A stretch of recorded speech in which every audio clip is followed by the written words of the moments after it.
My clan calls the misty ridges of Washington home, but every summer I wander the long trails all the way down into Northern California, just because the redwoods feel like old friends.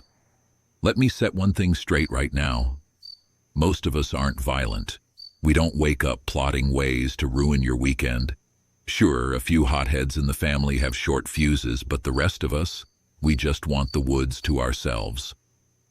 A few years back, though, we had one of those nights that still gets told around the council fires.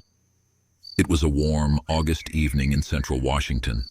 My clan was out having a blast, roughhousing, whooping across the valley, knocking on hollow trees just to hear the echoes bounce like thunder. Pure squatch chaos.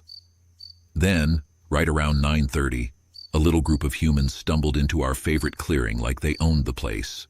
I heard one of the guys mutter, "This spot felt creepy even in daylight." I had to clap a massive hand over my mouth to keep from laughing out loud. Creepy? Buddy, you have no idea. We call people like them kooks, the ones who come into the deep woods specifically hunting for us. They bring fancy cameras, trail cams, and way too much hope. And on nights like this, we like to give them a show. We kept up the vocalizations, deep whoops, wood knocks, the occasional scream that sounds like a mountain lion gargling gravel. You could see their heads snapping left and right, trying to pinpoint where we were. Their flashlights sliced through the dark like nervous fireflies. Eventually, they crawled into their sleeping bags for what they called cowboy camping. Cute, we just call that Friday. That's when my buddy Brutus, easily 200 pounds heavier than me and twice as obnoxious, decided to escalate. The night went dead quiet for one heartbeat. Then a massive earth-shattering crack. He shoved over a massive old-growth fir. The whole tree groaned like it was personally offended before it slammed into the forest floor with a boom that shook the ground. To most humans, that's the universal get out sign. Some of our kind mean it as a warning. Brutus? He was just showing off. After the crash, the woods settled again, but we could tell not everyone was asleep. One of the males was still fumbling with a flare camera, hoping to catch a blurry legend on film. The rest of us started circling the camp like oversized kids playing tag with the rules of hide and seek. Eventually, the guys were all snoring like chainsaws. Only one human stayed awake, a woman lying on her back, head tilted, staring up through the trees like she knew something was watching. That's when the dares started. "I bet you won't get close enough to touch one," Brutus whispered.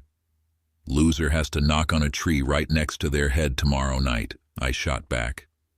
3 of us crept in. The grass swished under our feet like it was tattling on us. She heard it. Her breathing changed. We watched her eyes widen, straining in the dark, as our massive silhouettes crossed between the trees like living shadows. My heart was hammering. Rule number 1, never get caught on film. Ever. But I couldn't resist. I slipped between her and the guy with the camera, moving so close I could smell the wood smoke in her hair. With one swift stride, I passed within inches of her face, close enough that the whoosh of air from my body brushed across her skin like a cold ghost. She shot upright, gasping, "Wake up! Wake up! Something just ran right by me." We melted back into the tree line, shaking with silent laughter. We listened as she described it, voice trembling, how her heart was pounding so hard she could feel it in her ears, how she was genuinely afraid she might die of a heart attack right there in the woods, surrounded by snoring friends who had no clue.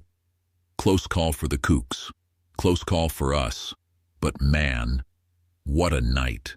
Pure, ridiculous, heart-pounding mischief, one of those rare evenings where 2 worlds brushed against each other and both walked away with a story they'd never forget. She'll probably never camp there again. We still tell that story every August, and we still laugh every single time.